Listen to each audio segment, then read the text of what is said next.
बिस्मिल्लाहिर्रहमानिर्रहीम। अस्सलाम वालेकुम। मैंने पूछा, आज़म चाचा कल मेरे घर में इफ्तारी है, करीबन 50 अहबाब होंगे, मुझे पकोड़े चाहिए। आपको एडवांस कितने पैसे दे जाऊं?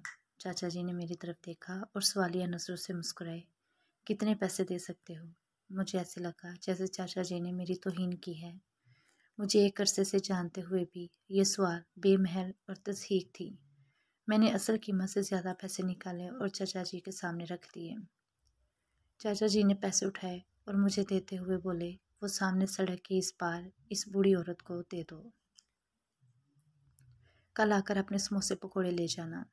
मेरी परेशानी तुमने हल कर दी। इफ्तारी का वक्त करीब था और मेरे पास इतने पैसे जमा नहीं हो रहे थे कि इसे दे सकता। अब बेचारी चंद दिन सहरी और इफ्तारी की फ़िक्र से आज़ाद हो जाएगी। मेरे जिस्म में ठंडी सी लहर दौड़ गई। वो कौन है आपकी? मेरे मुंह से बेख्तियार सवाल निकला। चाचा जी तप गए। वो मेरी माँ है, बेटी है और बहन है। तुम पैसे वाले क्या जानो रिश्ते क्या होते हैं। जिन्हें इंसानियत की पहचान नहीं रही, इन्हें रिश्तों का भरम कैसे होगा। पिछले 3 घंटे से खड़ी है, ना मांग रही है और ना कोई दे रहा है। तुम लोग भूखा रहने को रोज़ा समझते हो और पेट भरे रिश्तेदारों को इफ्तार कराकर समझते हो सवाब कमा लिया।